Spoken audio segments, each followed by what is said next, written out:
Hello guys, मैं स्वाति और study service online coaching institute में जो है आप सभी का स्वागत करती हूँ। आज इस वीडियो में जो है हम बाल विकास एवं शिक्षा शास्त्र पे जो है बात करेंगे। तो ये हमारा जो है आज 4th मॉक टेस्ट है। आपको पता है जिस तरह से आज जो है हिमाचल प्रदेश विश्वविद्यालय के द्वारा जो है परीक्षा ली गई है, तो चाहे आपको कोर्ट की स्टेटमेंट आई थी, ठीक है, लेकिन उन्होंने कहा है कि उस पे दोबारा से जो है वो सुनवाई कल की जाएगी। तो अभी तक जो है वो मतलब पूरी तरह से हम श्योर नहीं है कि पेपर जो है वो आपके नहीं होंगे या होंगे, ठीक है, कुछ कहा नहीं जा सकता। लेकिन हाँ, इतना कहा जा सकता है कि जो स्टेटमेंट थी उसके अकॉर्डिंग हमने आपको बताया था, और उसके बाद जो है हमें स्टेटमेंट ये मिली है अब कि जो भी एग्जाम है वो कंटिन्यू किए जाएंगे, चाहे वो आपकी यूनिवर्सिटी ने बोला हो, चाहे आपके जो शिक्षा मंत्री हैं उन्होंने कहा है, जब तक दोबारा से जो है इस पे स्टेटमेंट नहीं आ जाती तब तक इसके बारे में कुछ नहीं कहा जा सकता। इसलिए आप अच्छे से जो है अपनी तैयारी पे जो जिस तरह से लगे हुए हैं उस तरह से अपनी तैयारी जो है कंटिन्यू रखिए, क्योंकि एग्जाम आज नहीं तो कल तो होने ही है, ठीक है। तो इसलिए जो है 27 को, जैसे आपको सभी को पता है कि 27-26 को जो है आपके टेट के एग्जाम भी है। तो टेट और टीजीटी के लिए बहुत ही इंपॉर्टेंट है आपका ये वाला session, child development and pedagogy. इसके कुछ इंपॉर्टेंट क्वेश्चंस आज फिर मैं लेके आई हूँ आपके साथ। चलिए तो जल्दी से जो फटाफट 10 क्वेश्चन जो है जल्दी से डिस्कस करते हैं इसके बाद, क्योंकि आपको और भी मॉक टेस्ट जो है अटेम्प्ट करने हैं, ठीक है। तो जल्दी से जो है इस पे बात कर लेते हैं। Very good evening, very good evening.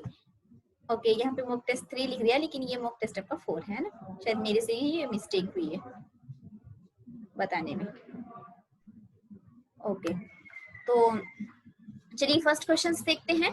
First question है हमारा पियाजे की थ्योरी से रिलेटेड ही है, ठीक है। तब तक मैं पेन जो है वो उसको लगा लेती हूँ।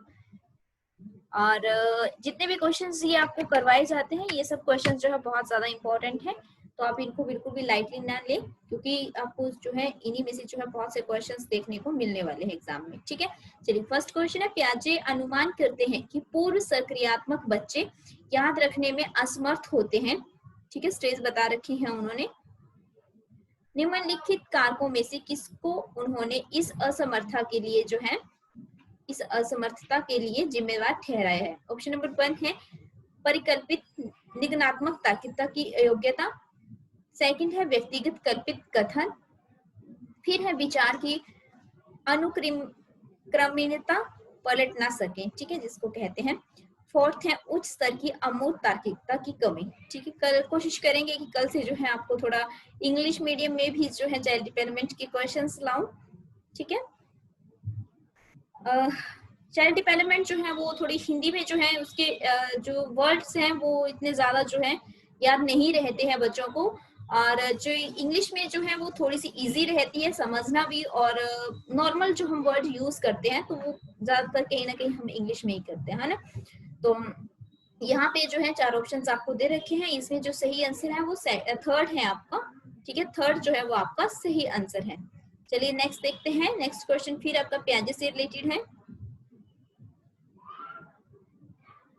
पियाजे के सिद्धांत के अनुसार बच्चे निम्न में से किसके द्वारा सीखते हैं। तो लर्निंग जो करते हैं बच्चे अकॉर्डिंग टू पियाजे वो किसके द्वारा करते हैं। फर्स्ट है सही प्रकार से ध्यान लगाकर जानकारी को याद करना, सेकंड है समाज के अधिक योग्य सदस्यों के द्वारा उपलब्ध कराए गए सहारे के आधार पर, थर्ड है अनुकूलन की प्रक्रियाएं, फोर्थ है उपयुक्त पुरस्कार दिए जाने पर अपने व्यवहार में परिवर्तन करना। तो कैसे करते हैं, अडेप्टेशन पे, ठीक है।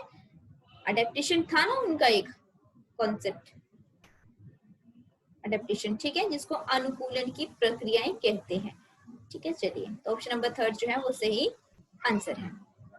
अडेप्टेशन के थ्रू जो है वो लर्निंग करते हैं बच्चे। चलिए नेक्स्ट देखते हैं। क्वेश्चन नंबर 3 है आपका वाइगोत्स्की का है, ठीक है। वाइगोत्स्की के अनुसार समीपस्थ विकास का क्षेत्र है। फर्स्ट ऑप्शन है अध्यापिका के द्वारा दिए सहयोग की सीमा निर्धारित करना, कि जो आप टीचर्स जो है जो आपको हेल्प कर रहे हैं उसके लिए कुछ लिमिट्स होनी चाहिए। सेकंड है बच्चे के द्वारा स्वतंत्र रूप से किए जा सकने तथा सहायता के साथ करने वाले कार्यों के बीच अंतर, कि मतलब जो बच्चा इंडिपेंडेंट कर सकता है और जो उसको एक हेल्प करवा के जो करवाया जाता है काम, क्या उन दोनों के बीच में डिफरेंस। इसके बाद है बच्चे को अपना सामर्थ्य प्राप्त करने के लिए उपलब्ध कराए गए सहयोग की मात्रा एवं प्रकृति। नेक्स्ट है बच्चे अपने आप क्या कर सकते हैं, या बच्ची जो है अपने आप क्या कर सकती है जिसका आंकलन नहीं किया जा सकता है। तो यहाँ पे जो सही आंसर है वो सेकंड है कि बच्चे को जब भी आप समीपस्थ का मतलब है यानी कि जेडपीडी वाला जो कॉन्सेप्ट था आपका, ठीक है, उससे रिलेटेड कि एक तो वो है कि वो इंडिपेंडेंट कर सकते हैं, सेकेंडली वो है आपका जो उसको हेल्प करवाई जाती है जिसमें एडी और आपका पीडी आता था, ठीक है, पोटेंशियल डेवलपमेंट आता था एक, और एक जो है वो आपका इंडिपेंडेंट टाइप आता था, ठीक है, जिसमें एक में हेल्प करवाई जाती थी और एक जो है बच्चा खुद कर लेता था। चलिए नेक्स्ट देखते हैं। तो इसमें सेकंड ऑप्शन आपका जो है सही है। देखिए यहाँ पे क्वेश्चन आज थोड़े से स्टेटमेंट वाले हैं, इतने ज्यादा स्टेटमेंट वाले तो नहीं आएंगे आपको एग्जाम में, लेकिन आपको समझने के लिए इजी रहेंगे यहाँ पे, ठीक है। कोशिश करूंगी कल से जो है इंग्लिश मीडियम में ही जो है चाइल्ड डेवलपमेंट के क्वेश्चंस आपको देखने को मिलेंगे। एक बहुसांस्कृतिक कक्षा कक्ष में एक अध्यापिका सुनिश्चित करेगी कि आंकलन में निम्नलिखित में सम्मिलित हो, मतलब यानी कि जो भी आपका जो आंकलन किया जा रहा है, ठीक है, जो भी आपको जो असेस किया जा रहा है, जो भी आपका निरीक्षण किया जा रहा है, इवेल्युएशन आपकी हो रही है, असेसमेंट आपकी हो रही है। वैसे इवेल्युएशन और असेसमेंट जो है वो दोनों ही अलग अलग है, ठीक है, दोनों में जो है काफी ज्यादा अंतर है। एक वो होती है जो टाइम टू टाइम होती रहती है, मतलब जैसे FA1 आपके होते रहते हैं, ठीक है, थोड़ी यूनिट टाइप होती रहती है, और एक वो होती है जो आपकी ईयरली होती है, लास्ट में होती है। तो यहाँ पे ऑप्शन नंबर 1 है अपने आंकलन उपकरण की विश्वसनीयता तथा वैधता। सेकंड है अधिगम के न्यूनतम स्तरों के लिए अनुपालन करते हुए विद्यालय प्रशासन की अपेक्षाओं को पूरा करना। थर्ड है आंकलन उपकरण के मानकीकरण। फोर्थ है अपने विद्यार्थियों की सामाजिक सांस्कृतिक पृष्ठभूमि। तो मतलब यानी कि जब आप जो है आपकी वहां पे अगर हम बात करें जहाँ पे आपका क्लासरूम है, तो वहां पे जो आपके टीचर्स हैं या फिर आप हैं, तो वहां की जो भी आपकी बहुसांस्कृतिक होगी, यानी कि वहां आप जो डिसाइड करेंगे उस चीज को लेकर के, डिफरेंट डिफरेंट चीजों को लेकर के, वो किस टाइप का होना चाहिए, कैसे होगा, अपने विद्यार्थियों के सांस्कृतिक सामाजिक पृष्ठभूमि को देखते हुए, ठीक है। ऑप्शन नंबर 4 आपका सही आंसर है। चलिए क्वेश्चन नंबर 5 पे चलते हैं। क्वेश्चन नंबर 5 है आपका, एक उच्च प्राथमिक के रचनात्मक कक्षा कक्ष अपने स्वयं के आंकलन में विद्यार्थियों की भूमिका में निम्नलिखित में से क्या देखा जाएगा। ऑप्शन नंबर 1, एक विस्तृत दिशा निर्देश बनाना कि किस प्रकार से विद्यार्थियों की उपलब्धि तथा कक्षा में प्रतिष्ठा अंकों के साथ सहसंबंध किया जाएगा। सेकंड ऑप्शन है विद्यार्थी अपने आंकलन के एकमात्र निर्धारक हो। थर्ड है विद्यार्थी अध्यापक के साथ आंकलन के लिए योजना बनाएंगे। फोर्थ है शिक्षण अधिगम में आंकलन की भूमिका नकारना, ठीक है। तो यहाँ पे जो सही आंसर होगा इसका ऑप्शन नंबर 3 होगा, विद्यार्थी अध्यापक के साथ आंकलन के लिए योजना बनाएंगे।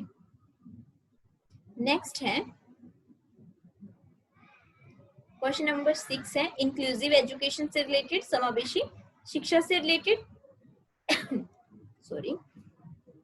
समावेशी शिक्षा के पीछे मूलाधार यह है कि ऑप्शन नंबर 1, समाज में विभिन्नता है और विद्यालयों को विभिन्नताओं के प्रति संवेदनशील होने के लिए समावेशी होने की आवश्यकता है, ठीक है, कि इसमें जो है क्या पाई जाती है, विभिन्नता पाई जाती है, और जो आपके स्कूल्स हैं वो भी फिर क्या हो जाएंगे, विभिन्नताओं से भर जाएंगे, ठीक है। तो उसके लिए जो क्या है, ऐसा ना हो, इसलिए हम इंक्लूसिव एजुकेशन की बात करते हैं। समावेशी शिक्षा का क्या मतलब होता है, इंक्लूसिव का मतलब क्या है, यहाँ पे इंक्लूसिव एजुकेशन का मतलब है कि सभी जो है एक ही छत के नीचे पढ़ेंगे, ठीक है, किसी भी टाइप की जो है किसी भी के साथ जो है भेदभाव नहीं किया जाएगा। सभी बच्चे नॉर्मल चाइल्ड हो, स्पेशल चाइल्ड हो, वो सभी जो है एक ही छत के नीचे पढ़ेंगे, ठीक है।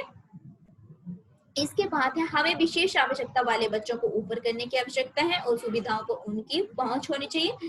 थर्ड ऑप्शन है विशेष आवश्यक आवश्यकता वाले बच्चों के लिए विद्यालयों की व्यवस्था करना लगभग प्रभावी है। फोर्थ है प्रत्येक बच्चे के निष्पादन के लिए मानक एक सूत्र और मानकीकृत होना चाहिए।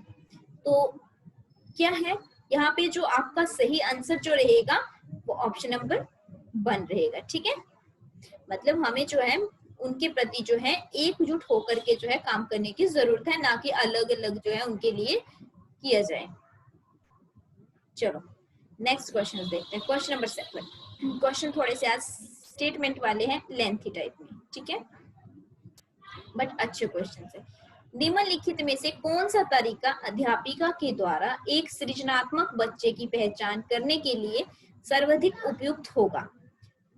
यह अवलोकन करना कि बच्ची समूह कार्यों में साथियों के साथ किस प्रकार से प्रतिक्रिया करती है। ठीक है, यानी कि हम ये अवलोकन कर रहे हैं उसका, ये उसको जो है उसकी असेसमेंट कर रहे हैं कि बच्चे जो है वो ग्रुप के साथ जो है अपने फ्रेंड सर्कल के साथ जो है या और बच्चों के साथ जो किस तरह की एक्टिविटी कर रहे हैं। सेकंड ऑप्शन है मानकीकृत बुद्धि परीक्षणों को देना, मतलब यानी कि जो उनके आईक्यू टेस्ट किए जा रहे हैं क्या उसी पे बेस्ड होना चाहिए। नेक्स्ट है वस्तुनिष्ठ प्रकार के परीक्षणों को देना। ठीक है, फोर्थ है बच्चे का विस्तृत रूप से अवलोकन करना, विशेष रूप से उस समय जब वे समस्याओं को हल करती है। ठीक है, तो यहाँ पे जो सही आंसर है वो क्या होगा, फोर्थ ऑप्शन ही होगा। ठीक है, उसको जो है अच्छी तरह से अवलोकन करिए, जब वो प्रॉब्लम सॉल्व कर रहे हैं वो किस तरह से कर रहे हैं, क्या उनके जो है मानदंड रह रहे हैं। ठीक है, वो सब चीजें जो है आप उसका अवलोकन उनका कर सकते हैं। ऑप्शन नंबर 4 जो है वो इसमें आपका सही आंसर है। चलिए नेक्स्ट देखते हैं। क्वेश्चन नंबर 8, इनमें से कौन सी अधिगम आवश्यकता वाले बच्चों की विशेषता है? ऑप्शन नंबर 1 50 से नीचे की बुद्धि लगती। यहाँ पे आपका जो है इंटेलिजेंस से रिलेटेड क्वेश्चंस हैं। ठीक है, इंटेलिजेंस क्वेश्चन से रिलेटेड जो है, आईक्यू से रिलेटेड जो है क्वेश्चन है ये। अन्य बच्चों को धमकाना और आक्रामक कार्य में लगे रहना, एक ही प्रकार की गत्यात्मकता क्रिया को बार बार दोहराना, फिर है धारा प्रवाह रूप में पढ़ने और शब्दों को पलट जाने में कठिनाई। तो आपने बताना है ये जो अधिगम है ये बच्चों की कौन से बच्चों की विशेष, इसमें जो है कौन से रहती है विशेषता इनकी, तो कौन सी ये वाला। ठीक है, ऑप्शन नंबर 4। चलिए नेक्स्ट क्वेश्चन देखते हैं। क्वेश्चन नंबर 9, समाजीकरण एक प्रक्रिया है, सोशलाइजेशन जो है वो एक प्रोसेस है, किस प्रकार का? फर्स्ट है मूल्यों विश्वासों और अपेक्षाओं को अर्जित करने की। सेकंड है घुलने मिलने और समायोजन की। थर्ड है एक समाज की संस्कृति की आलोचना करना सीखने की। फोर्थ है मित्रों के साथ सामाजिक बनने की। तो यहाँ पे जो सही आंसर होगा क्या होगा, फर्स्ट ही होगा। ठीक है, आपका कि सोशलाइजेशन जो है वो क्या है, कैसा प्रोसेस है, वैल्यूज, आपकी बिलीव्स, ठीक है, फिर जो भी आप इन चीजों को जो है एक्वायर करते हैं सोसाइटी से। चलिए नेक्स्ट क्वेश्चन देखते हैं। Question number 10। क्वेश्चन नंबर 10 है आपका, एक बच्चे को सहारे देने की मात्रा एवं प्रकार से परिवर्तन इस प्रकार निर्भर करता है। ऑप्शन नंबर अध्यापिका की मनोदिशा, सेकंड है कार्य के लिए प्रस्तावित पुरस्कार, थर्ड है बच्चों में निष्पादन स्तर। तो यहाँ पे जो सही आंसर होगा वो क्या होगा, बच्चों के निष्पादन का स्तर।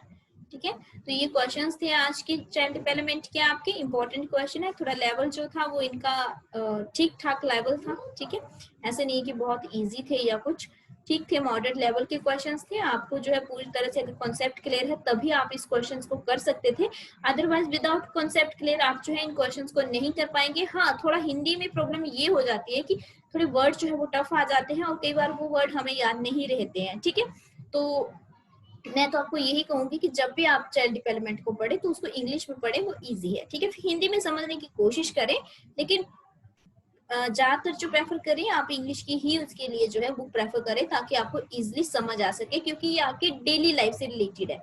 जब तक आप इसको रिलेट नहीं करेंगे, कोरिलेट नहीं करेंगे अपनी लाइफ से, आप जो है इसको इजीली नहीं समझ पाएंगे। जब पढ़ते पढ़ते जब तक आप ये मेजर नहीं कर पाएंगे बच्चों के साथ इस चीज को, तब तक जो है ये समझ आना थोड़ा दिक्कत दे सकती है आपको। ठीक है, तो इसी तरह से जो है स्टडी सर्विस के साथ जुड़े रहिए और लगातार जो है अपने मॉक टेस्ट जो है अटेम्प्ट करते रहिए और अपनी तैयारी को लगातार बनाए रखिए। Thank you so much guys, मिलेंगे नेक्स्ट मॉक टेस्ट में।